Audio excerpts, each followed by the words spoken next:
dan dekatan rendah hati untuk membimbing rider KTM.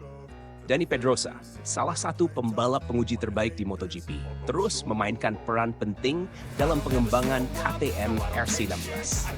Namun, meski memiliki pengalaman luar biasa dan statistik yang mengesankan, Pedrosa mengambil pendekatan yang unik dan rendah hati dalam memberikan saran kepada para pembalap aktif KTM.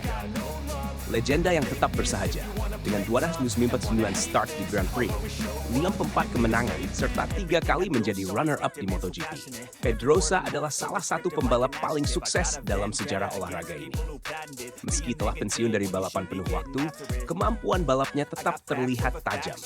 Hal ini dibuktikan saat ia meraih posisi ketiga dalam sprint race di Jerez sebagai wildcard, menunjukkan bahwa ia masih memiliki kecepatan untuk bersaing di level tertinggi. Sebagai pembalap penguji KTM, Pedrosa tidak hanya fokus pada pengembangan motor, tapi juga berperan sebagai mentor tak langsung bagi para pembalap KTM. Namun, ia memilih untuk tidak secara aktif memberikan saran kepada rekan-rekannya, meskipun pengalamannya sangat berharga.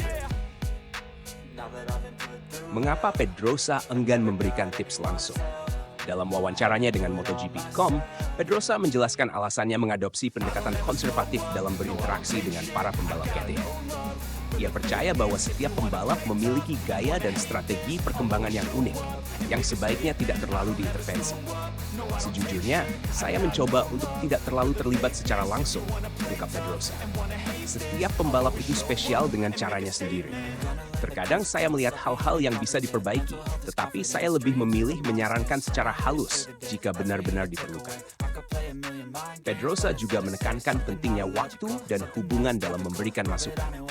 Ia menghindari memberikan kritik atau saran secara langsung, terutama ketika suasana di garasi sedang memanas setelah sesi latihan atau balapan.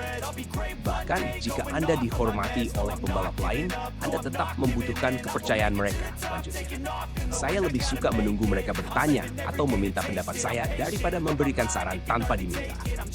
Pendekatan rendah hati yang efektif. Pendekatan Pedrosa ini mencerminkan kerendahan hatinya. Ia mengakui bahwa setiap tim memiliki proses dan rutinitas masing-masing, dan terlalu banyak campur tangan bisa mengganggu dinamika tim.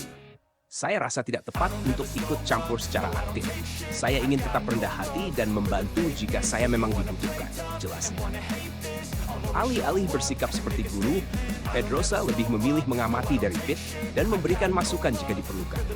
Dengan cara ini, ia menjaga hubungan baik dengan para pembalap aktif sambil tetap memberikan kontribusi maksimal dalam pengembangan motor. Kontribusi besar, sikap pendiam. Meskipun pendekatannya terlihat pasif, kontribusi Pedrosa terhadap KTM tidak dapat diabaikan. Pengalamannya sebagai pembalap papan atas membantu KTM membuat langkah besar dalam pengembangan RC16. Selain itu, hasil positif yang ia raih dalam balapan wildcard menunjukkan bahwa masukan teknisnya sangat berharga bagi tim. Pendekatan unik Pedrosa ini menjadi pelajaran penting tentang bagaimana pengalaman dan kebijaksanaan dapat digunakan secara efektif tanpa harus mendominasi. Dengan sikap rendah hati dan fokus pada pengembangan, ia terus menjadi aset berharga bagi KTM di MotoGP. Dalam dunia balap yang seringkali penuh dengan ego besar dan tekanan tinggi, pendekatan Pedrosa yang tenang dan bijaksana membuktikan bahwa kepemimpinan tidak selalu harus keras. Justru, kerendahan hati seringkali menjadi kunci kesuksesan jangka panjang.